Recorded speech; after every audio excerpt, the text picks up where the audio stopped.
নমস্কার ও শুভ সন্ধ্যা। আমার নাম প্রীতিলি মোদক। আজকের সান্ধ্য অধিবেশনে আপনাদের সকলকে জানাই আন্তরিক শুভেচ্ছা ও স্বাগত। আজকের এই অধিবেশনের বিষয় অনন্য আচার্য শঙ্কর। ভারতীয় দর্শনের ইতিহাসে আচার্য শঙ্কর এক অসামান্য ও অনন্য ব্যক্তিত্ব, যিনি অদ্বৈত বেদান্ত দর্শনের মাধ্যমে জ্ঞান, আধ্যাত্মিকতা ও যুক্তির এক অপূর্ব সমন্বয় সাধন করেছিলেন। তার চিন্তাধারা আজও সমানভাবে প্রাসঙ্গিক এবং আমাদের বৌদ্ধিক ও আধ্যাত্মিক চেতনাকে সমৃদ্ধ করে চলেছে। আজকের এই গুরুত্বপূর্ণ বিষয় নিয়ে আলোচনা করবেন আমাদের সম্মানিত বক্তা শক্তিপ্রসাদ মিশ্র মহাশয়। তিনি বর্তমানে Ramakrishna mission institute of culture গোলপার্কে নিবেদিতা চেয়ার পদে অধিষ্ঠিত একজন বিশিষ্ট পণ্ডিত ও চিন্তাবিদ। তার গভীর অধ্যয়ন ও গবেষণা আজকের আলোচনাকে নিঃসন্দেহে আরো সমৃদ্ধ করবে।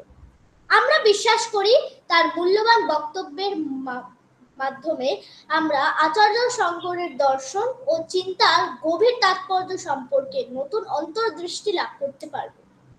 এবার আমি সশ্রদ্ধ অনুরোধ জানাচ্ছি আমাদের সম্মানিত বক্তা শক্তিপ্রসাদ মিশ্র মহাশয়কে তার বক্তব্য উপস্থাপনের জন্য। ধন্যবাদ। বাহ, রীতিকে ধন্যবাদ। কি চমৎকার মূল সুর জ্ঞাপক বক্তব্য ছোট্ট কয়েকটা বাক্যের মধ্যেই তুলে ধরলো। এটা শুনলেন যে আচার্য শঙ্কর যুক্তি, শ্রুতি এবং অনুভূতি এই তিনটির সংমিশ্রণে আমাদের কাছে অনন্য এক আধ্যাত্মিক ব্যক্তিত্ব। অবশ্য শুধু আধ্যাত্মিক ব্যক্তিত্বই কেন বলবো, বিরাট অবদান, বিরাট অবদান। আচার্য শঙ্কর না হলে আমাদের যে কি দুর্গতি হতো ভাবলেই শিউরে উঠতে হবে। তো যাই হোক, এটা প্রীতির ভারী চমৎকার বক্তব্যের প্রেক্ষিতে রিফ্লেকশন। তার আগে আসুন একটু প্রণাম আমরা করি আচার্য শঙ্করকে। ওম শঙ্করং শঙ্করাচার্যম কেশবম বাদরায়ণম সূত্রভাষ্যকৃতৌ বন্দে ভগবন্তৌ পুনঃ পুনঃ। জগৎগুরু শঙ্করাচার্যকে মুহুর্মুহু প্রণাম জানাই। আর আপনারা যারা আছেন, ও মিনাদিকেও দেখতে পাচ্ছি, আরো নামগুলো কয়েকজন আছেন, বাণী দত্ত, চৈতালি মল্লিক, দীপিকা মজুমদার প্রমুখ, আপনাদেরকেও শ্রদ্ধা, শুভেচ্ছা এবং নমস্কার জানাই। আজকে বিকেলে আমার হঠাৎ একটা কথা মনে পড়লো, সেটা আপনাদের সঙ্গে শেয়ার করি। সেটা হচ্ছে যে আজ থেকে 35-36 বছর আগেকার কথা। আমার রুমে একজন ক্লাস 10 বা 9-এ পড়তো, সে বুঝি, রুমে এলো। তো রুমে আচার্য শঙ্করের ব্ল্যাক অ্যান্ড হোয়াইটের একটা ছবি ছিল। সেই ছবির দিকে তাকিয়ে আমাকে জিজ্ঞেস করলো যে আপনার ঠাকুমার ছবি? তো দুঃখের বিষয়, যন্ত্রণার বিষয় যে যারা সত্যিকারের মেকার্স অফ ইন্ডিয়া, যারা আমাদের জন্য বর্তমান ভারতবর্ষ উপহার দিয়েছেন, তাদেরকে আমরা ভুলে গেছি। এটা খুবই দুঃখের। এরা অন্ধকারে চলার পথে আলোর স্বরূপ, তাদের যে রচনাবলী আলোর স্বরূপ, সেই আলো থাকতেও আমরা অন্ধকারে থাকছি। একটা বিরাট সংখ্যক ভারতীয় আমরা শঙ্করাচার্য সম্বন্ধে অত্যন্ত কম জানি। দেখুন, রবীন্দ্রনাথ 1919 সালে মাদ্রাজে ন্যাশনাল এডুকেশনের উপর একটা বক্তৃতা দিয়েছিলেন ইংরেজিতে।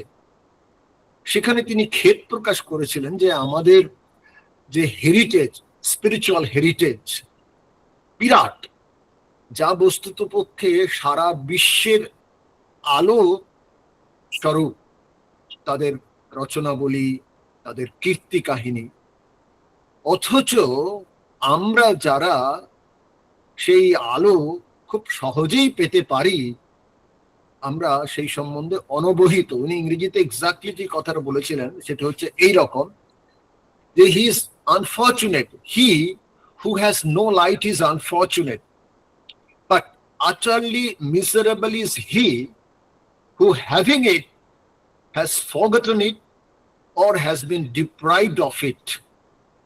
যার জীবনে আলো নেই দুর্ভাগ্য তার, কিন্তু হতভাগ্য সে যে সেই আলো থাকা সত্ত্বেও আলোর সম্বন্ধে অবহিত নয় অথবা আলো থেকে সে বঞ্চিত।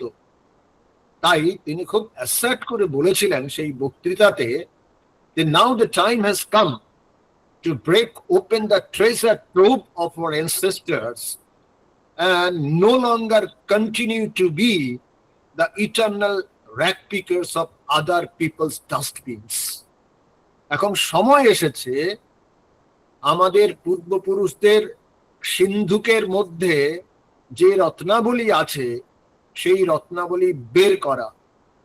আর কতদিন আমরা অন্যান্য জাতির ডাস্টবিনের আবর্জনা সংগ্রহকারী হয়ে থাকবো? অর্থাৎ কিনা আমরা আমাদের যে আধ্যাত্মিক ঐতিহ্য, স্পিরিচুয়াল হেরিটেজ, এই সম্বন্ধে যদি উদাসীন থাকি, আমাদের যে সত্যিকারের সম্পদ, সেই সম্পদ সম্পর্কে আমরা যদি উদাসীন থাকি, আত্মমর্যাদা বোধ না থাকে, আত্মসম্মান বোধ না থাকে, স্বধর্ম এবং সংস্কৃতি সম্বন্ধে স্বাভিমান না থাকে, তাহলে কিন্তু মহতি দুর্গতি আমাদের জন্য। স্বামী বিবেকানন্দ জানেন আমাদের এই উদাসীনতায় তিনটি আশঙ্কার কথা বলেছিলেন। তিনি বলছেন যে যদি আমরা আমাদের এই পূর্বপুরুষদের সম্পত্তি সম্বন্ধে ওয়াকিবহাল না হই, এই সম্পত্তি আমরা যদি বুঝে না নিই, তাহলে কি কি হতে পারে? Number one, in three generations we might lose Indianness, the unity in diversity. অর্থাৎ সনাতন হিন্দু ধর্মের যে বহুত্ববাদ সেটা হয়তো লুপ্ত হয়ে যেতে পারে, নাম্বার ওয়ান। নাম্বার টু, উনি বলছেন এমনও হতে পারে যে এই ধর্মের দেশ ভারতবর্ষ, তার যে অধিবাসী আমরা ভারতবাসী, যদি আমরা আমাদের ঐতিহ্য সম্বন্ধে উদাসীনতা সেটা বজায় রাখি, তাহলে এমন হতেই পারে এক সময় যে ভারতবর্ষ থেকে এই ধর্ম লুপ্ত হয়ে যাবে। আর তৃতীয় যে আশঙ্কার কথাটা বলেছেন সেটা তো খুব ভয়ঙ্কর মনে হয়। তিনি বলছেন যে শূন্য তো থাকতে পারে না, আমাদের যে ধর্ম সেটা যদি লুপ্ত হয়ে যায়, সনাতন ধর্ম, তাহলে কি হবে? তখন একটা অবস্থা হতে পারে যে India will embrace foreign religion, বিজাতীয় ধর্ম তখন হয়তো এই শূন্য স্থান অধিকার করবে। বস্তুত পক্ষে এই এমব্রেসিং ফরেন রিলিজিয়ন, ভারতবর্ষের কাশ্মীর যা শিক্ষা সংস্কৃতি ধর্মের, সনাতন ধর্মের পীঠস্থান ছিল, সেখানে কিন্তু এই দুর্ঘটনা ঘটেছে।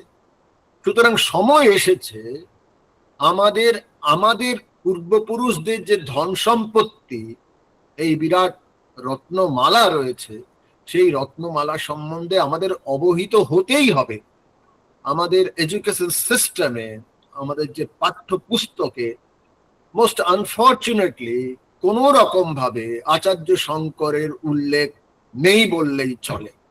কেবলমাত্র স্নাতক স্তরে অথবা স্নাতক স্তরে তার অদ্বৈত বেদান্ত নিয়ে আমরা কেবলমাত্র আলোচনা করবো, একটা ইন্টেলেকচুয়াল ডিসকাশন করব, কিন্তু তিনি আমাদের জন্য যা করেছেন এবং যার প্রেক্ষিতে আমাদের কি করা উচিত সেই সম্বন্ধেও আমরা স্পষ্ট একটা আলো পেয়েছি।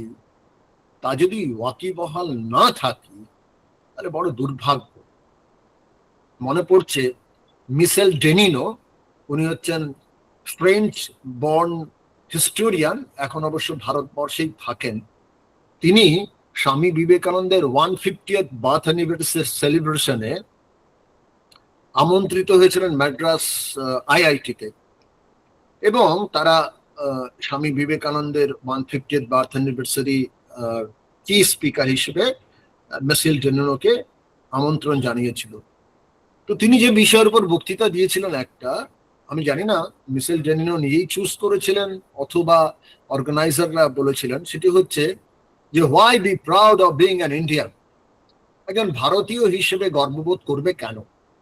তো তিনি 12টি যুক্তি দেখিয়েছিলেন যার প্রেক্ষিতে প্রত্যেক ভারতবাসীর গর্ববোধ করা উচিত।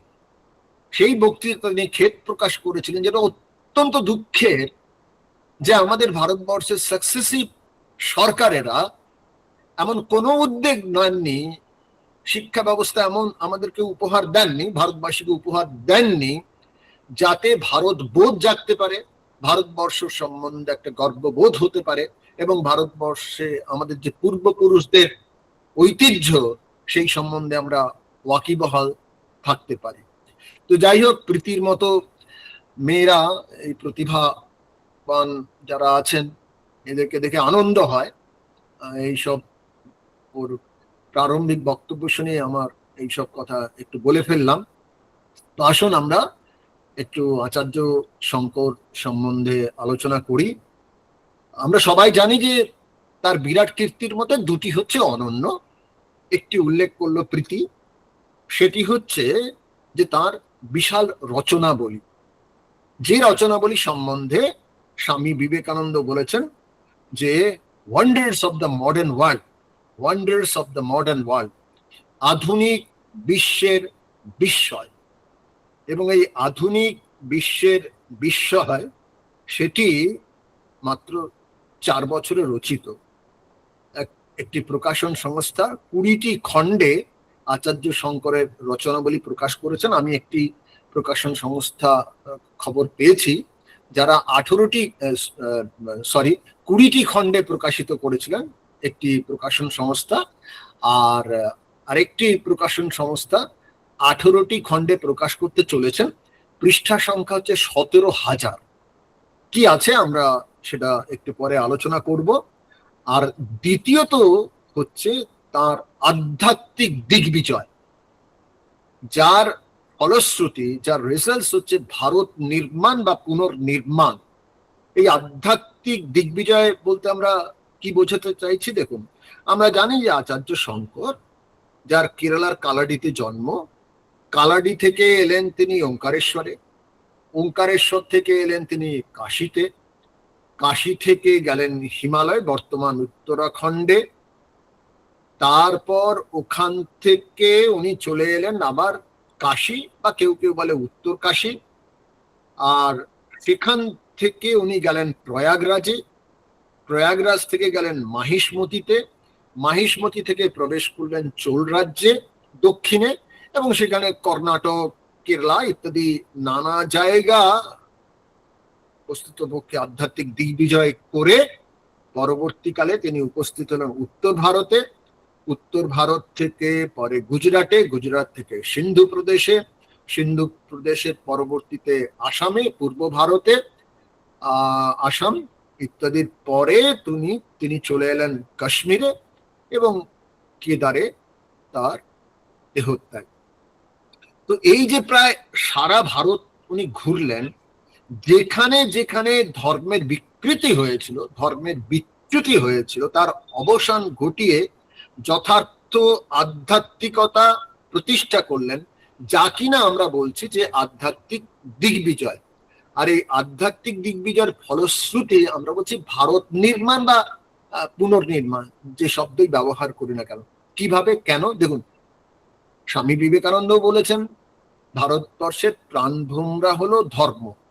ধর্মের বিকৃতি বা ধর্মহীনতার অর্থ যে ভারতের জীবনী শক্তি ক্ষীণ হয়ে যাওয়া, এবং এই ধর্মে আঘাত মানে ইন্ডিয়ান এডিফিসে আঘাত, যার পরিণতি কিন্তু অপমৃত্যু। ওই যে স্বামীজির third warning, India will embrace A foreign religion. তো যথার্থ ধর্মের উত্থান মানেই হচ্ছে যথার্থ ভারতের উত্থান, যথার্থ ভারতের নির্মাণ। তা আচার্য শঙ্কর কি করলেন? তার ভারত পরিব্রাজনে বিরাট একটি কাজ করলেন। সেটা হচ্ছে আমাদের ভারতবর্ষে যে নানা ভাষা, নানা মত, নানা পথের পথিক এক বিরাট জনসমাজ, সেই বিরাট জনসমাজকে এক সর্বকল্যাণকারী ধর্মসূত্রে ঐক্যবদ্ধ করলেন। আর এই যে গত বছর আমরা প্রয়াগরাজে প্রায় 67 কোটি মানুষকে দেখলাম ধর্মসূত্রে একত্রিত হয়েছিলেন, এর প্রধান কৃতিত্ব কিন্তু আচার্য শঙ্করের। আচার্য শঙ্কর না হলে আমাদের ধর্মই হয়তো হতো না। যেটি রাজাগোপালাচারী স্বামী বিবেকানন্দ সম্বন্ধে বলেছিলেন যে but for him we would have lost our religion, আমাদের ধর্ম হয়তো থাকতো না। ঠিক একই কথা বলা যায় যে but for Acharya Shankar we would have lost our religion. কেন? কিরকম? ইতিহাসের দিকে তাকান। আপনারা জানেন যে আচার্য শঙ্করের প্রায় সমকালেই আরব দেশে জাত ধর্ম বিশ্বাসকে অবলম্বন করে আক্রমণকারীদের ভারতবর্ষে প্রবেশ।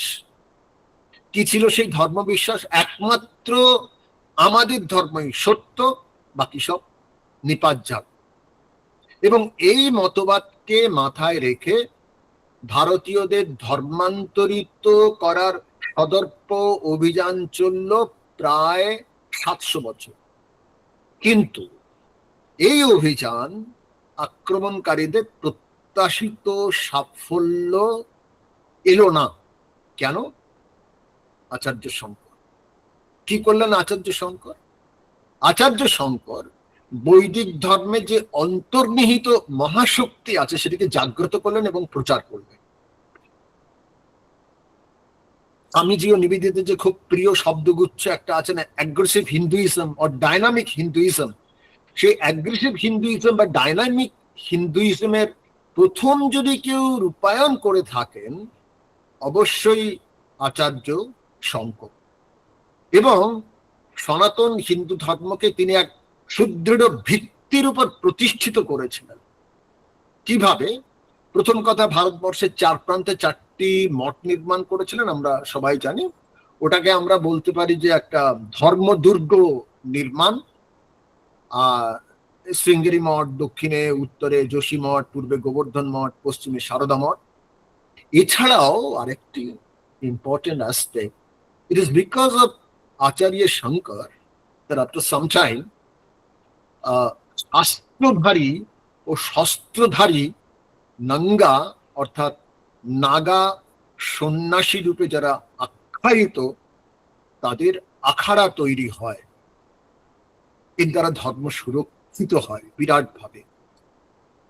তার কারণ এই যে নাগা সন্ন্যাসী, তাদের একটা ফিলসফি ছিল প্রাণ যায় পর ধর্ম না যায়। At any cost, they won't do harm to anyone. But if anybody comes forward to do harm to their religion, they would do all that they can do. And they did. আর কি দশনামী সম্প্রদায় গঠন করলেন। আপনারা জানেন যে দশনামী 10টির যে কোনো একটা উপাধি, গিরি, পুরী ইত্যাদি নানা, যেমন রামকৃষ্ণ মিশন হচ্ছে পুরী সম্প্রদায় ভুক্ত। আর সন্ন্যাসী অসন্ন্যাসী প্রত্যেকের জন্য সদাচার প্রণয়ন করলেন এবং যুগোপযোগী কিছু রীতিনীতি প্রবর্তন করলেন, যা এক প্রকার ছিল সেই যুগের প্রেক্ষিতে অলঙ্ঘনীয়। আর তিনি এই যে 4 কোণে 4টি মঠ নির্মাণ করেছিলেন, সেই মঠাধীশদের জন্য করলেন মঠাম নায়ক, যে how to run Math, what to do, what not to do, খুব সুনির্দিষ্ট ভাবে কি করতে হবে না করতে হবে সেটি মঠামনায়তের আছে। আমনায় যে বেদ, মঠের বেদ। আর কি আরেকটি হচ্ছে যে প্রত্যেক গৃহস্থের জন্য একটা ইউনিফিকেশনের জন্য, কারণ আমাদের নানা মত, নানা পথ ইত্যাদি রয়েছে, তো প্রত্যেক গৃহস্থের জন্য তিনি পঞ্চদেবতার পুজো আর পঞ্চযজ্ঞের নিদান দিয়েছিলেন। এই পঞ্চদেবতা, তার ফলে কি হলো যে আচার্য শঙ্কর যখন আসেন তখন শাক্ত, শৈব, গাণপত্য, সৌর, বৈষ্ণব পারস্পরিক কিন্তু একটা সংঘাত ছিল। উনি কি করলেন যে ঠিক আছে, আমার ইষ্ট দেবতা হয়তো কৃষ্ণ, তোমার ইষ্ট দেবতা নারায়ণ, তার ইষ্ট দেবতা সূর্য, আমি আমার ইষ্ট দেবতাকে পূজার্চনা করব, তোমার ইষ্ট দেবতাও আমার কাছে একই রকম সম্মানীয়, প্রণম্য। এইভাবে উনি একটা পঞ্চদেবতার পূজা প্রণয়ন করলেন। আর হচ্ছে যে পঞ্চযজ্ঞের নিদান, আপনারা জানেন এটা নিয়ে বিস্তারিত হয়তো বলার, ও বাবা 7:54 হয়ে গেল, সে কি পঞ্চযজ্ঞের নিদান দিয়েছিলেন। জানেন যে দেবযজ্ঞ, দেবঋণ, ঋষিঋণ, পিতৃঋণ, নৃঋণ, ভূতঋণ ইত্যাদি ইত্যাদি আছে। তো যাই হোক, আচার্য শঙ্করের আবির্ভাবের একটু পটভূমিকাটা আমরা একটা স্মরণ করি। যে এই প্রেক্ষিতে একটা কথা, সেটি হচ্ছে এই যে তার আগে আচার্য শঙ্করের যে অলৌকিক প্রতিভা, সেটি 2 লাইন সংস্কৃতে ভারী চমৎকার ভাবে উপস্থাপিত হয়েছে। খুব ছোট্ট একটা 2 লাইন সংস্কৃতি যেন একটা ফ্রেমের মধ্যে দেওয়া হয়েছে। অষ্টবর্ষে চতুর্বেদী, দ্বাদশে সর্বশাস্ত্রবিদ, ষোড়শে কৃতবান ভাষ্যম, দ্বাত্রিংশে মুনিরভ্যগাত। মাত্র 8 বছর বয়সেই 4 বেদ অর্থ সহ তার অধিগত হয়ে গেল, 1 লক্ষ ভার্সেস।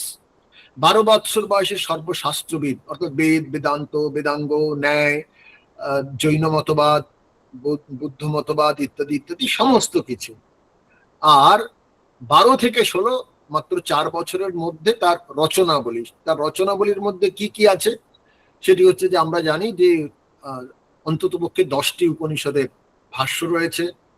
তারপর ব্রহ্মসূত্র, যা উপনিষদকে আরো যুক্তিসঙ্গত ভাবে উপস্থাপিত করেছে। 555টা সূত্র সমন্বিত ব্রহ্মসূত্র, তার ভাষ্য বা ইন্টারপ্রিটেশন।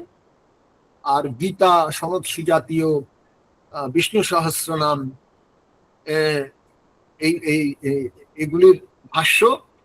আর 84 প্রকার প্রকরণ গ্রন্থ। প্রকরণ গ্রন্থ কেন, মানে উপনিষদ বা ব্রহ্মসূত্রে আমাদের সবার হয়তো ইন্টেলেকচুয়াল অ্যান্ড স্পিরিচুয়াল এবিলিটি থাকবে না, আরো সহজ করে বোঝানোর জন্য বিবেক চূড়ামণি, আত্মবোধ, তত্ত্ববোধ, এরকম 84 প্রকার উনি প্রকরণ গ্রন্থ রচনা করলেন। আর 74টি স্তোত্র রচনা করলেন, যে স্তোত্রের মধ্যে প্রায় সবগুলোই হচ্ছে ভক্তি রস সমন্বিত, কিন্তু আবার এমন কিছু কিছু আছে যেগুলো স্ট্রেট আদেশ এবং উপদেশমূলক। যেমন বেদ নিত্যম অধীয়তাম তৎ উদিতম কর্ম সনুষ্ঠীয়তাম। প্রথমেই তুমি সকালবেলা ঘুম থেকে উঠে বেদ অধ্যয়ন অর্থাৎ স্বাধ্যায় করবে, তারপরে তুমি তোমার কর্মে ব্যাপৃত হবে।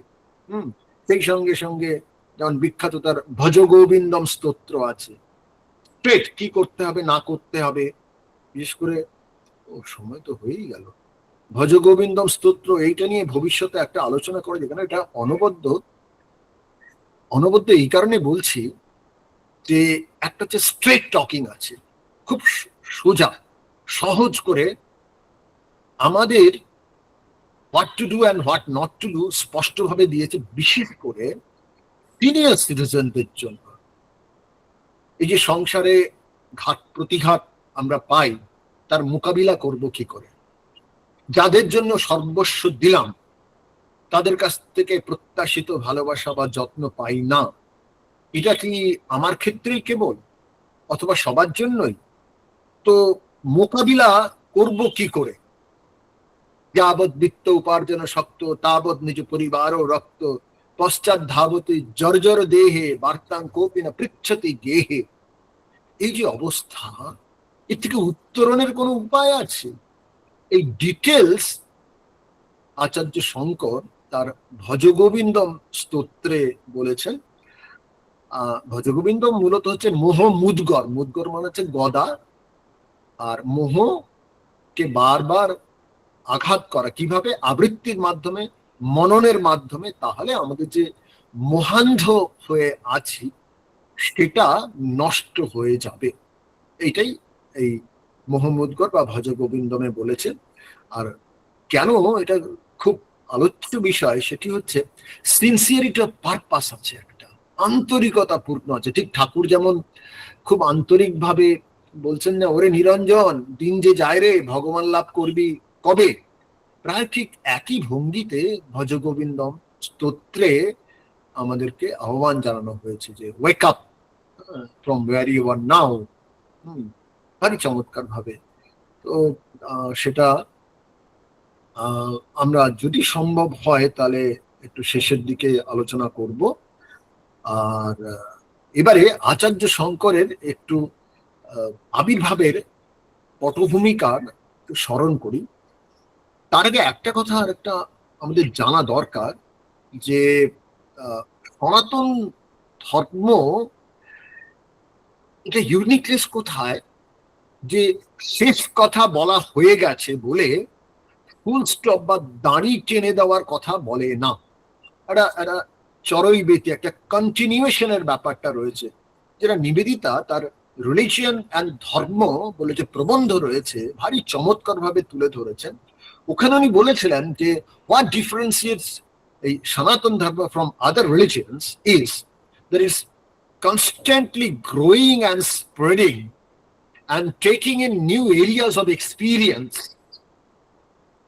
নতুন অনুভবকে বরণ করার ক্ষমতা, আত্মসম্প্রসারণের অনন্য শক্তি। কিরকম দেখুন, আমাদের যে সনাতন হিন্দু ধর্ম তার ভিত্তি হচ্ছে ঋষি বা আধ্যাত্মিক বিজ্ঞানী, স্পিরিচুয়াল সায়েন্টিস্ট।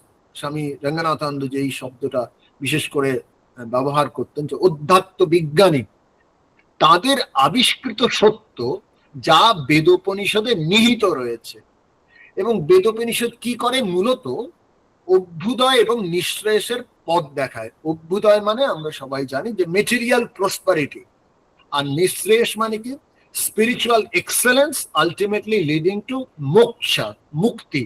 এই যে পুনরূপী জননম পুনরূপী মরণম, এই cycle of life and death, birth and death, এর থেকে মুক্তির উপায়, আলটিমেট সিসেশন, তার পথ দেখায়। এবং আত্যন্তিক দুঃখ নিবৃত্তি, পরমানন্দ প্রাপ্তি, তার পথ দেখায়। এটা হচ্ছে বেদোপনিষদের মূল কথা। তারপরে ওই যে taking in new areas of experience, Nivedita কি চমৎকার ভাবে বললেন। পরে এলেন কপিল তার সাংখ্যকে নিয়ে। কপিলের সাংখ্য কি বলল, কপিল কি করলেন, তিনি বেদোপনিষদ যে নানা দার্শনিক মত রয়েছে তার একটা যুক্তিসঙ্গত ভাবে সামঞ্জস্য বিধানের চেষ্টা করলেন। এবং তিনি এটাও বললেন যে জগৎ দুঃখময়, কোনো সন্দেহ নেই, কিন্তু এই জগৎ সৃষ্টির পেছনে যে 24টি তত্ত্ব আছে তা যদি আমরা জানতে পারি তাহলে আমাদের আত্যন্তিক দুঃখ নিবৃত্তি হবে। তারপরে এলেন যোগ সম্রাট পতঞ্জলি। তিনি কি বললেন, তিনি বললেন যে প্রত্যেক মানুষের মধ্যে অনন্ত শক্তি এবং সম্ভাবনা আছে, কিন্তু সেই অনন্ত শক্তি এবং অনন্ত সম্ভাবনার বিকাশে বাধা আছে। সেই বাধা দূর কি করে হবে, চিত্তবৃত্তি নিরোধের মাধ্যমে। কিভাবে, সেটাও তিনি ডিটেলসে আলোচনা করেছেন। অসাধারণ পতঞ্জলি যোগসূত্র। তারপর আমরা দেখিলেন শ্রীকৃষ্ণ, তিনি কি করলেন, যোগ এবং সাংখ্যের মধ্যে একটা সমন্বয় বিধান করলেন। সেই সঙ্গে সঙ্গে কর্মযোগ, ভক্তিযোগ, জ্ঞানযোগ, রাজযোগ মহা সমন্বয় করলেন, নিষ্কাম যোগকে তত্ত্ব উপহার দিলেন। এবং বেদোপনিষদের যে মূল লক্ষ্য অভ্যুদয় এবং নিঃশ্রেয়স, material prosperity and spiritual excellence, সেটা আবার রিঅ্যাফার্মেশন করলেন। একটা কথা কিন্তু আমাদের মনে রাখতে হবে যে আমাদের ধর্ম কখনো মেটেরিয়াল প্রসপেরিটিকে নেগলেক্ট করে না। এটা নিয়ে আমরা বিশেষ আলোচনা করতে পারি। তো যাই হোক, শ্রীকৃষ্ণ গেলেন, উপহার দিয়ে গেলেন, অভ্যুদয় নিঃশ্রেষের পথ দেখালো। কিন্তু ওই উপনিষদে আছে না, স্বভাবত লুব্ধহা, আমাদের মন তো লোভী, সেলফিশ জিন। তো আমরা কি করলাম সেই সময়, যে কেবলমাত্র মেটেরিয়াল প্রসপেরিটির দিকে খুব বেশি ঝুঁকে পড়লাম। এবং যাগযজ্ঞের মাধ্যমে, এটা ঠিক, যাগযজ্ঞের একটা এফিকেসি আছে। উপনিষদের যে মন্ত্র, বেদের মন্ত্র যথাযথভাবে উচ্চারণ করে নির্দিষ্ট পদ্ধতিতে যাগযজ্ঞ করে মেটেরিয়াল প্রসপেরিটি হতে পারে, কিন্তু তা যদি যথাযথভাবে না হয়, এবং তাই হয়েও ছিল সেই সময়, ফলে নানা বিকৃতি আসে, ধর্মের নামে বিকৃতি আসে, এবং ঐহিক সুখ, পরলোকে সুখ পাবো এইটা নিয়ে মানুষ বিভোর হয়ে থাকে। আবির্ভূত হলেন বুদ্ধ। বুদ্ধ তিনি বললেন যে জগতে দুঃখ দূরীকরণের উপায় হচ্ছে অষ্টাঙ্গিক মার্গ, এবং পরমানন্দ প্রাপ্তির উপায় হচ্ছে নির্বাণ। তিনি উপহার দিলেন। কিন্তু পরবর্তীকালে আবার যখন বুদ্ধের উদাহরণ আমাদের সামনে থেকে সরে গেল, তখন মহা দুর্গতি উপস্থিত হল। বুদ্ধ বিরাট হৃদয়ের মানুষ ছিলেন, অবতার পুরুষ। তিনি নারী পুরুষ নির্বিশেষে, অধিকারী অনধিকারী নির্বিশেষে প্রত্যেকের জন্য সন্ন্যাসের দরজা খুলে দিয়েছিলেন। কিন্তু সন্ন্যাস তো আর সহজলভ্য নয়। বুদ্ধের যতদিন প্রেজেন্স ছিল, তাঁর ত্যাগ তপস্যা জীবন দ্বারা উদ্বুদ্ধ হয়ে বুদ্ধের নির্দেশিত পথে চলেছিল। কিন্তু তার দেহত্যাগের পর যত তার সেই উদাহরণ পুরনো হতে লাগলো, আস্তে আস্তে আস্তে আস্তে দেখা গেল যে এমনকি সন্ন্যাসীদের মধ্যেও অলসতা এবং বিলাসিতা প্রবেশ করলো। ধর্মের নামে তত্ত্বের কচকচি হলো, এবং আরো অনেক বিচ্যুতি বিকৃতি হলো, যেটি স্বামী বিবেকানন্দ, যিনি বুদ্ধের বিরাট অনুরাগী ছিলেন, তিনিও খুব স্পষ্ট করেই বলেছিলেন যে বুদ্ধের মতবাদের বিচ্যুতির ফলে নানা রকম অশ্লীল গ্রন্থরাজিও তৈরি হয়েছিল, আর সেই সঙ্গে সঙ্গে নানা কাল্পনিক দেবদেবীও এসেছিল। বুদ্ধ যে সনাতন ধর্মেরই তো পুনঃপ্রতিষ্ঠা করেছিলেন। বুদ্ধ নিজেই বলেছিলেন, এষা ধর্ম সনাতনা, আমি নতুন কিছু দিচ্ছি না, আমি যথার্থ সনাতন ধর্মকে প্রতিষ্ঠিত করছি, এষা ধর্ম সনাতনা। তো পরবর্তীকালে বুদ্ধকে নাস্তিক বলা হলো, বুদ্ধের মতবাদকে নাস্তিকবাদী একটা আখ্যায়িত করা হলো, বুদ্ধ ধর্ম এবং হিন্দু ধর্ম দুটো ভিন্ন ধর্ম ইত্যাদি বলা হলো। বলতে বলতে মনে পড়লো যে আচার্য শঙ্কর, বুদ্ধ ইত্যাদি নিয়ে একটু আলোচনা করতে গিয়ে নিবেদিতা ব্রহ্মবাদীন পত্রিকায়, সম্ভবত 1904 অগাস্টের ব্রহ্মবাদীন পত্রিকায় তিনি একটি প্রবন্ধ লিখেছিলেন। সেখানে বলেছিলেন যে বৌদ্ধ ধর্ম এবং হিন্দু ধর্ম, মানে বুদ্ধের মতবাদ এবং হিন্দু ধর্ম, দুই প্রতিদ্বন্দ্বী ধর্ম। এই উপস্থাপনা ইউরোপীয়দের চক্রান্ত, যা মূলত এশিয়ায় প্রভুত্ব বিস্তারের লক্ষ্যে রচিত, এমন একটি কথা বলেছিলেন। যাই হোক, প্রসঙ্গক্রমে অপ্রাসঙ্গিক একটা বিষয় টেনে আনলাম। তো মূল কথা যে এই অবস্থার প্রেক্ষিতে, এই দুরবস্থায় আচার্য শঙ্করের আবির্ভাব হলো, এবং আমরা সবাই জানি যে এখন যেটা মূলত গ্রহণ করা হচ্ছে যে 788 খ্রিস্টাব্দে তার জন্ম, যদিও পণ্ডিতদের মধ্যে বহু মতভেদ আছে, এখনো বর্তমান আছে। কেউ কেউ বলেন যে না, আরো আগে তার উপস্থিতি, কিন্তু মোটামুটি এই যে গৃহীত হয়েছে যে 788 খ্রিস্টাব্দে জন্ম, এবং 820 খ্রিস্টাব্দে তার তিরোভাব হয় কেরালার কালাডি গ্রামে। তার মা হচ্ছেন মারিয়াম্মা বা বিশিষ্টা দেবী, এবং তার বাবা হচ্ছেন শিবগুরু। তো অবতার পুরুষ তো আর সবার বাড়িতে জন্মগ্রহণ করছেন এমন তো হয় না, বিশাল বিশাল একটা স্বীকৃতি থাকে। তো আচার্য শঙ্করের যিনি পিতৃদেব ভবিষ্যতে, তো তার এই যে শিবগুরু, তারও একটা ছোট্ট ব্যাপার আছে। সেটি হচ্ছে যে ব্রহ্মচর্য আশ্রম যখন শেষ হলো, তিনি ঠিক করলেন যে সন্ন্যাস আশ্রম গ্রহণ করবেন। কিন্তু যখন গুরুগৃহ ত্যাগ করে চলে আসছেন তখন স্বপ্ন দেখলেন, একজন ঋষি তাকে বলছেন যে তে গৃহে সাক্ষাৎ পরমেশ্বর আবির্ভবিষ্যতি, তোমার গৃহে সাক্ষাৎ পরমেশ্বরের আবির্ভাব হবে, অর্থাৎ কিনা তুমি সংসার আশ্রমে প্রবেশ করো। এবং তাই হলো, তিনি সংসার আশ্রমে প্রবেশ করলেন। তারপরে ওই অলৌকিক প্রতিভাধারী সন্তান শঙ্কর জন্মগ্রহণ করলেন। ইনসিডেন্টালি তিনি শিবের ভক্ত ছিলেন, শিবগুরু। তিনি যখন একটি দূরের মন্দিরে প্রার্থনা করছিলেন, সেই সময় খবর গেল যে তোমার একটি পুত্র সন্তান হয়েছে। আর সেই সময় তিনি আবৃত্তি করছিলেন শঙ্কর আয়া নমঃ ইত্যাদি ইত্যাদি বলছিলেন। তখন ঠিক করলেন তার ছেলের নাম শঙ্কর রাখবেন। এই যে বালক শঙ্কর, তার স্মৃতিশক্তি এবং মেধা, অলৌকিক প্রতিভার স্ফুরণ একদম প্রথম থেকেই হয়।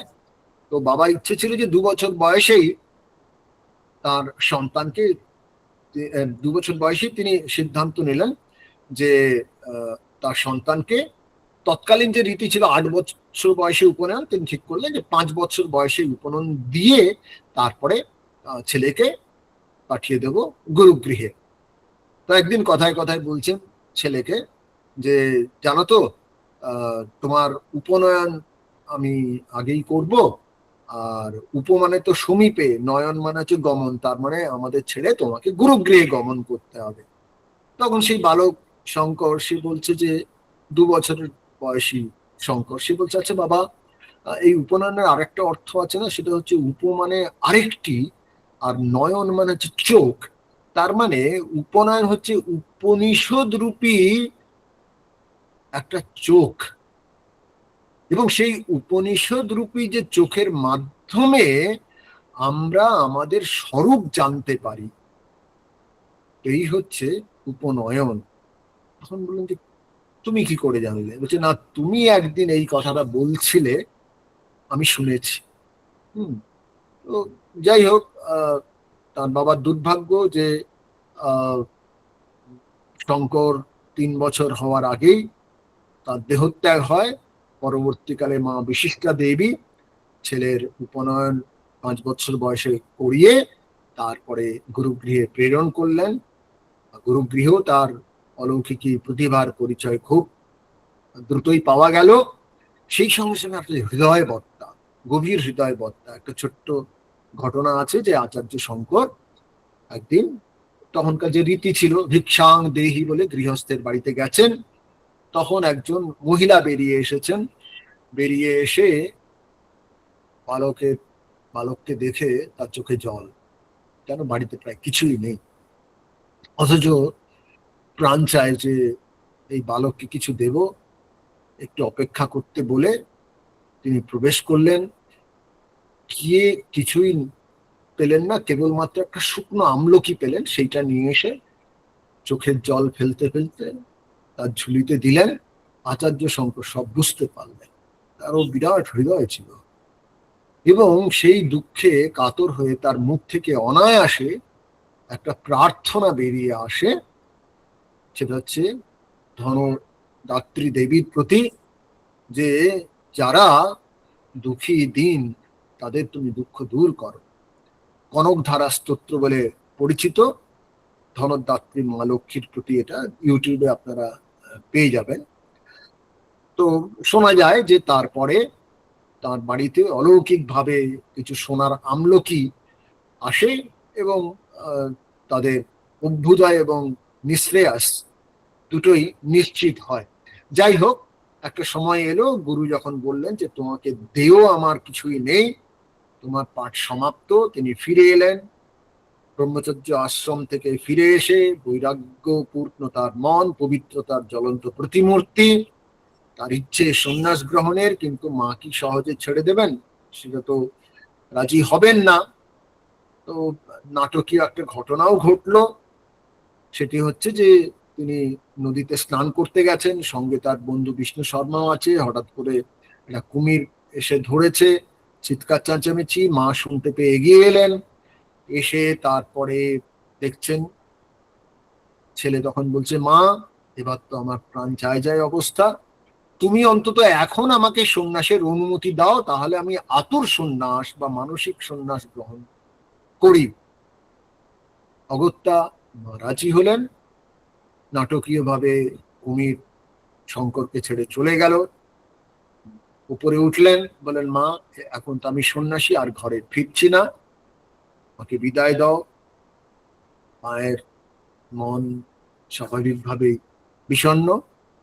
নানা কিছুর পরে মা বললেন যে ঠিক আছে বাবা, আমার কিন্তু 3টে শর্ত আছে। একটি হচ্ছে যে আমার শেষ মুহূর্তে তোমাকে উপস্থিত হতে হবে আমার কাছে। 2 হচ্ছে আমার যাতে ইষ্ট লাভ হয় সেটা নিশ্চিত করতে হবে। আর তৃতীয়ত আমার শেষকৃত্য সম্পাদন করতে হবে। ওখান থেকে বিদায় নিয়ে আচার্য শঙ্কর পৌঁছলেন ওঙ্কারেশ্বরে। এই যে ওঙ্কারেশ্বরে গেলেন, কেন গেলেন, এর একটা ছোট্ট ঘটনা আছে। আসলে এত বিরাট এনার জীবনী না, আপনারা নিশ্চয়ই পড়েছেন। আচার্য শঙ্কর সম্বন্ধে একটা ছোট্ট বই আছে, আর একটু একটু বড়, একটু হচ্ছে ইন্দ্র দয়াল ভট্টাচার্য, যিনি স্বামী প্রেমেশানন্দ রূপে পরিচিত হলেন, তার আচার্য শঙ্করের উপর ছোট্ট একটা বই আছে, 20-25 টাকার হয়তো হবে। আর আরেকটি হচ্ছে স্বামী অপূর্বানন্দজি, তার আচার্য শঙ্কর সম্বন্ধে একটা বই আছে, সেটা ভারী সুন্দর। আচার্য শঙ্করের উপরে যে ইনি লিখেছেন অপূর্বানন্দজি, একটু সাধু ভাষা। আর প্রেমেশ মহারাজ মানে ইন্দ্রদয়াল ভট্টাচার্য পূর্বাশ্রমের, ওই নামে তার লেখা। তার বইটা ছোট্ট, খুব মিষ্টি, সহজ সরল বাংলায় বলতে পারি। ওখানে ওখানে বহু ঘটনা আছে। তো একটা যেটা বললাম ওঙ্কারেশ্বরে কেন, সেটি হচ্ছে যে উত্তর ভারত থেকে একদল সন্ন্যাসী তারা তীর্থে বেরিয়ে কালাডিতে উপস্থিত হলেন। সাধু এসেছেন, তো পাড়ার অনেকেই দেখতে গেছেন সেই সাধুদের। বালক শঙ্করও গেছেন। সেটি হচ্ছে অবশ্য ওই গুরুগৃহ থেকে ফিরে এসেছে।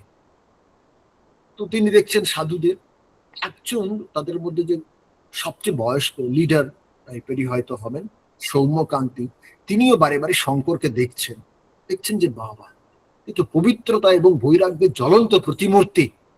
ডাকলেন, ডেকে তখন বলছে বাবা, তোমার জন্য তো সংসার আশ্রম নয়, তোমার তো সন্ন্যাস আশ্রম। এবং আমার মনে হচ্ছে, আমরা জানি যে ওঙ্কারেশ্বরে এক বিরাট যোগী পুরুষ অপেক্ষা করছেন একজন উপযুক্ত শিষ্যের, যাকে তিনি তার সারা জীবন লব্ধ সিদ্ধি ইত্যাদি অর্পণ করবেন, অপেক্ষা করছেন। এবং আমার মনে হচ্ছে সেই শিষ্য তুমি। এইটি তাকে বিশেষভাবে তার মনে আলোড়ন সৃষ্টি করলো। তো কালাডি থেকে তিনি ওঙ্কারেশ্বরে গেলেন। তার গুরু গোবিন্দপাদ, চিহ্নিত গুরু গোবিন্দপাদ, এবং গোবিন্দপাদ যোগ সাধনার যে 3টি গূঢ় রহস্য সেটি তাকে দিলেন। এবং তার যা কিছু দেওয়ার সমস্ত কিছু দেওয়ার পর বললেন যে আর আমার দেহ কিছু নেই। ইনসিডেন্টালি তখনই তার নির্বিকল্প সমাধি হয় আচার্য শঙ্করের। তাকে বললেন যে এবার তুমি কাশীতে যাও। সেই সময় কাশী এবং কাশ্মীর শিক্ষা সংস্কৃতির পীঠস্থান ছিল। কাশীতে যাও, ওখানে গিয়ে তুমি ব্রহ্মবিদ্যা প্রচার করো। আরেকটি কথা, ব্রহ্মসূত্রের একটি ভাষ্য রচনা করো। কাশীতে এলেন, এই অলৌকিক প্রতিভাধর বালকের খবর ছড়িয়ে পড়ল। অনেকেই আসতে শুরু করলেন, পণ্ডিতেরা আসতে শুরু করলেন। কিন্তু ওঙ্কারেশ্বরে থাকাকালীন যে নির্বিকল্প সমাধি সুখ লাভ করেছিলেন, তারও ইচ্ছে হলো যে নির্বিকল্প সমাধিতেই তিনি সারাক্ষণ ডুবে থাকবেন। কিন্তু তিনি তো চিহ্নিত পুরুষ, তার আবির্ভাব যে কারণে, সেই কারণ সম্পাদন না করে তো তার বিদায় নেওয়া সম্ভব নয় এই পৃথিবীর রঙ্গমঞ্চ থেকে। তো তার এই নিষ্পৃহতা, কর্মহীনতার প্রেক্ষিতে একটি ঘটনা ঘটল। সেটি হচ্ছে যে আচার্য শঙ্কর তার কয়েকজন অনুগামীকে নিয়ে যাচ্ছেন গঙ্গা স্নানে। যেতে গিয়ে দেখলেন যে মাঝখানে এক তরুণী বিধবা তার স্বামীর মৃতদেহকে আড়াআড়ি ভাবে প্লেস করে রয়েছে।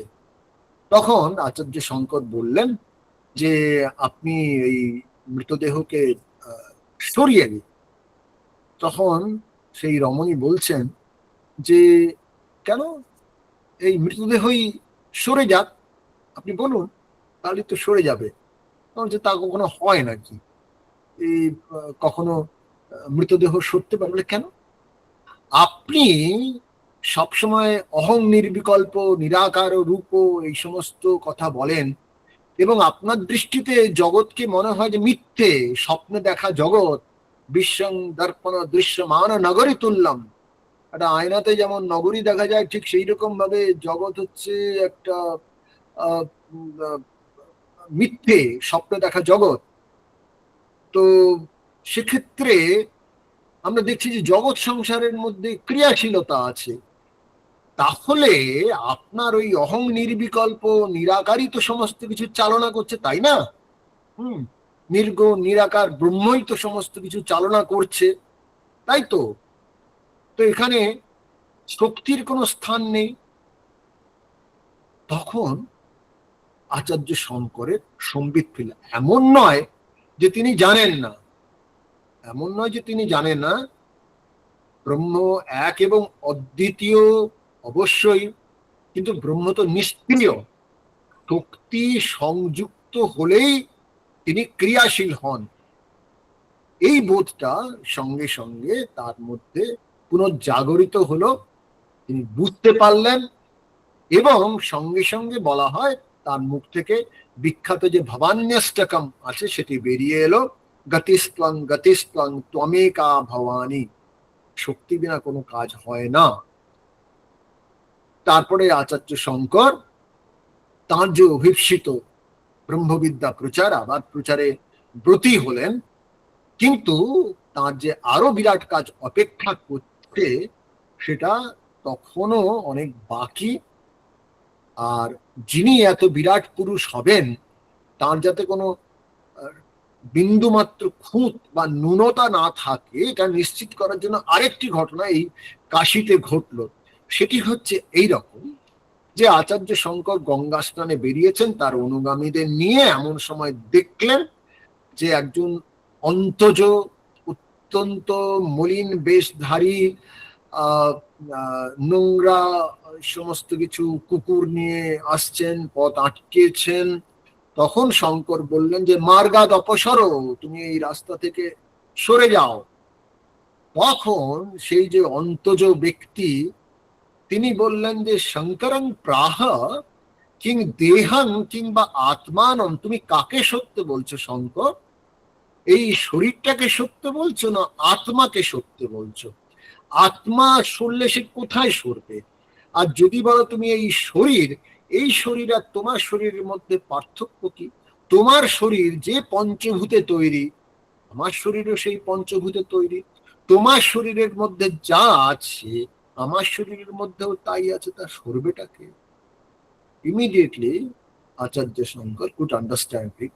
এবং কেউ কেউ বলেন নাকি তখন তিনি নির্বাণা সেরকম রচনা করেছিলেন যে নামে জাতি ভেদা ইত্যাদি, সেটা কথার কথা, এটা তো নিশ্চিত না। তো তারপরে আচার্য শঙ্কর কাশীতে আছেন, অনেকে আসছে, কিন্তু তার ব্রহ্মসূত্রের ভাষ্য লেখা হচ্ছে না। তখন তিনি নির্জনে গেলেন হিমালয়ে গিয়ে সেখানে ব্রহ্মসূত্র রচনা করলেন। রচনা করে যখন সম্পূর্ণ হলো, সেই সঙ্গে সঙ্গে তার বেশ কিছু অনুগামী হলো। দেখতে দেখতে 16 বছর হয়ে গেল। 16 বছর গুরুত্বপূর্ণ কেন? যে প্রথমে আগে তার 8 বছরের মৃত্যুযোগ ছিল, সেটা আরো +8 হলো। এবার 16 বছরে তার দেহত্যাগ হবে, আচার্য শঙ্কর জানতেন। তাই দেহত্যাগের জন্য উনি ঠিক করলেন যে হিমালয় ওখান থেকে নেমে আসবেন কাশীতে। কেউ কেউ বলেন উত্তর কাশীতে। যাই হোক, সেই সময় আবার একটা ছোট্ট ঘটনা ঘটলো। সেটি হচ্ছে যে একদিন দেখা গেল যে অত্যন্ত বয়স্ক মানুষ উপস্থিত হলেন। উপস্থিত হয়ে সেখানে আচার্য শঙ্কর আরো তার অনুগামী ইত্যাদিরা রয়েছে। আচ্ছা, শুনেছি কে একজন নাকি ব্রহ্মসূত্রের ভাষ্য রচনা করেছে, কে সে? তখন আচার্য শঙ্করকে দেখালেন। আচার্য শঙ্করকে তখন ব্রহ্মসূত্র নিয়ে কয়েকটা প্রশ্ন করলেন, এবং এই প্রশ্নোত্তর পর্ব চলল 7 দিন ধরে। এক বৃদ্ধ, অথচ ব্রহ্মসূত্রের সূক্ষ্মাতি সূক্ষ্ম বিষয় নিয়ে তিনি অবহিত, সন্দেহ হলো। তার এক শিষ্য, তারও সন্দেহ হলো, আচার্য শঙ্করের সন্দেহ হলো। 8ম দিনে আচার্য শঙ্কর খুব বিনয়ের সঙ্গে প্রশ্ন করলেন যে আপনার স্বরূপ কি? আপনি তো বললেন না আপনি কে।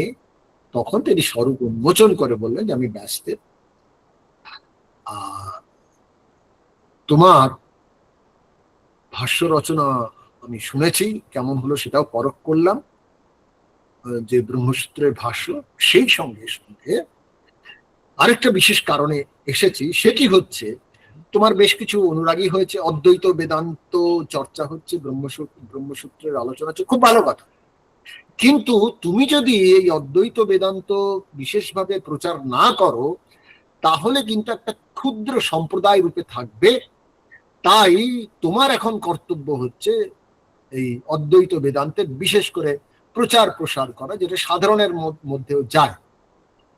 তো এই সময় আরেকটা সমস্যা হচ্ছে যে অবনত বুদ্ধ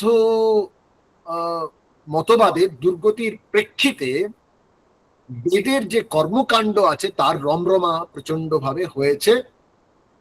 ফলে এই মুহূর্তে কর্মকাণ্ডের যে শ্রেষ্ঠ পণ্ডিত কুমারিল ভট্ট, যিনি প্রয়াগরাজে আছেন, তার কাছে যাও, তাকে পরাজিত করো। তাহলে তিনি পরাজিত হলে তোমার যে এই যে অদ্বৈত বেদান্ত অর্থাৎ উপনিষদের জ্ঞানকাণ্ডের যে নির্যাস তা প্রতিষ্ঠিত হবে, ভারতবর্ষের পক্ষে সমূহ কল্যাণকর। আচার্য শঙ্কর বললেন আমার তো 16 বছর এবার দেহত্যাগ হবে, আমি তো ভেবেছি আপনার উপস্থিতিতেই আমি দেহত্যাগ করবো। তখন বলে যে না, দৈব কৃপায় তোমার আরো 16 বছর আয়ু বৃদ্ধি, সুতরাং তুমি ঈশ্বর নির্দেশিত যে কাজ আছে সেই কাজে ব্রতী হও। তিনি এলেন প্রয়াগরাজে। কুমারিল ভট্ট তখন আত্মাহুতির জন্য তৈরি হচ্ছেন। কেন আত্মাহুতি সেসবের আর কোনো সময় নেই, আপনি দেখছি মাত্র 4 মিনিট আছে। কুমারিল ভট্ট বললেন যে তুমি মাহিষ্মতি শহরে যাও, সেখানে মন্ডন মিশ্র আমার শিষ্য, কিন্তু আমার চেয়ে প্রতিভাবান, তাকে যদি তুমি পরাজিত করতে পারো তাহলে জানবে আমিও পরাজিত এবং তোমার যে লক্ষ্য সেটা পূরণ হবে। তিনি তারপরে মাহিষ্মতিতে এলেন। সে বিরাট কাহিনী, ভারী সুন্দরভাবে এই এনার সঙ্গে যে আচার্য শঙ্করের সঙ্গে মন্ডন মিশ্রের কথোপকথন ভারী চমৎকার ভাবে উপস্থাপিত হয়েছে, সেটা আপনারা অপূর্বানন্দজির বইতে পাবেন। আমার সময় আর শেষ, আর মাত্র 3 মিনিট আছে। না, 5-7 মিনিট নিতে পারেন স্যার।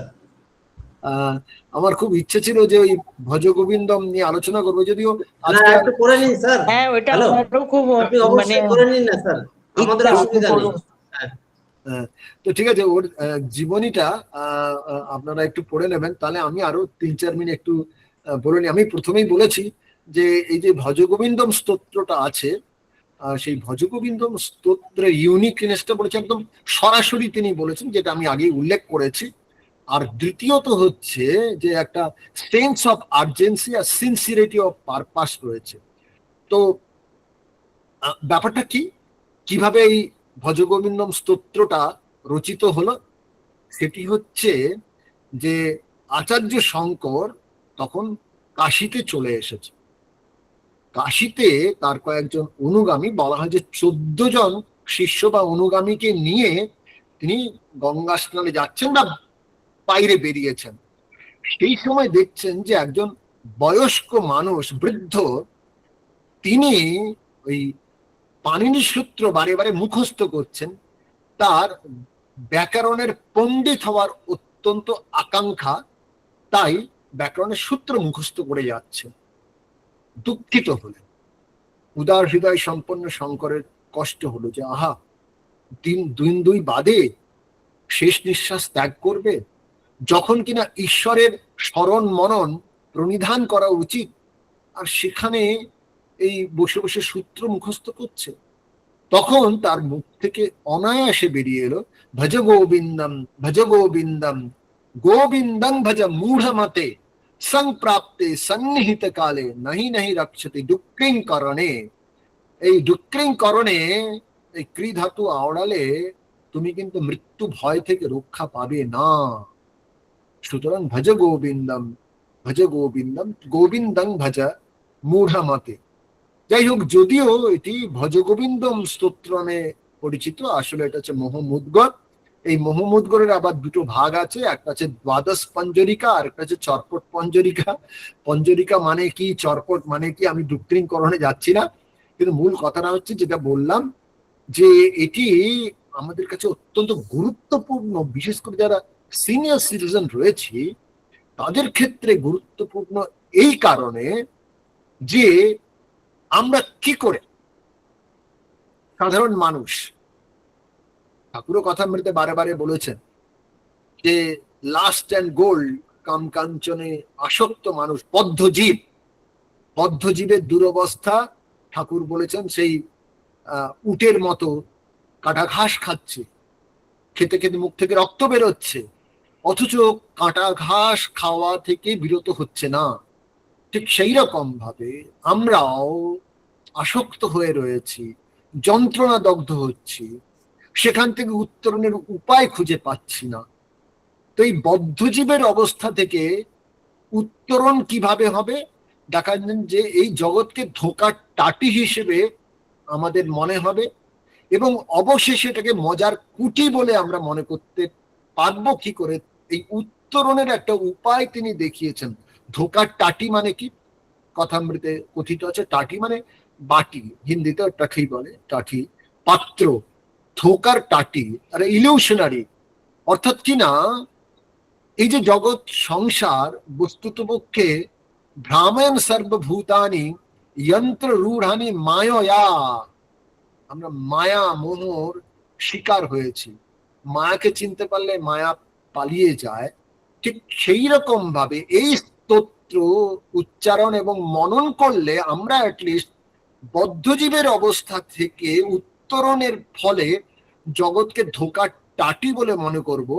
তারপরে উত্তরণ হবে যখন কিনা আমরা, আরে এ তো জগৎ মজার কুটি, everything is divine, everything is divine, আনন্দময় আনন্দময়। এই উত্তরণের দিশা তিনি দেখিয়েছেন, কিন্তু সেই পথে যেতে হলে কতকগুলো বিষয় সম্বন্ধে আমাদের জানতে হবে। একদম প্রথম থেকেই তিনি বলছেন যে এই যে শরীরটার দিকে তাকাও, নিজের এবং অপরের শরীরের প্রতি আমাদের এই যে আকর্ষণ, আসক্তি, তা কি মূর্খতা নয়? বলছেন দেখো এই শরীরটা আদতে কি, 5টি উপাদানের সমষ্টি মাত্র, ক্ষিতি, অপ, তেজ, মরুত, বোম, স্পেস। আর এটা আদতে কি? আদতে তো বস্তুত পক্ষে এই 5টি 7টি যে রয়েছে সপ্ত ধাতুক, এই যে স্থূল শরীর, এটা কি? এক তো হচ্ছে যে পঞ্চভূতকে একটা নির্দিষ্ট মাত্রায় মিলিয়ে মিশিয়ে পঞ্চীকৃত করে তৈরি, আর এর মধ্যে আছেটা কি বাবা, এত আকর্ষণীয় আমাদের কাছে মনে হচ্ছে, চামড়া, রক্ত, মাংস, মেদ, মজ্জা, বীর্য, আর এই তো সপ্ত ধাতুক আছে। সুতরাং why do you feel so much drawn to it? এইভাবে পরপর উনি দেখিয়ে দিয়েছেন যে আমরা শরীরের ক্ষেত্রে, অর্থাৎ তারপরে কাঞ্চনের প্রতি, এমন নয় যে কাঞ্চন ত্যাগ করো, সেটা মোটেই নয়। সংসারী মানুষ আমাদের ক্ষেত্রে অর্থের প্রয়োজন আছে, নির্ধনস্য মৃতস্য চ। তুমি বাপু ঘর সংসার করেছো, অর্থ নেই, মৃত ব্যক্তির সঙ্গে তোমার তো কোনো পার্থক্য নেই, তাহলে আমি কি করব, কতটা ধন অর্জন করব, ইত্যাদি ইত্যাদি নানা কথা বলেছেন ওখানে। সেটা আবার যদি ভবিষ্যতে কখনো সময় আসে আমরা পুরোপুরি এই ভজ গোবিন্দম স্তোত্র নিয়ে আলোচনা করবো। Very interesting and very educative one also. 8:33 হয়ে গেছে আর মোদক বাবু উপস্থিত হয়ে গেছেন। আজকে তাহলে এই পর্যন্তই থাক, ভবিষ্যতে আবার যদি সম্ভব হয় আমরা এই বিষয় নিয়ে আলোচনা করবো। Thank you very much.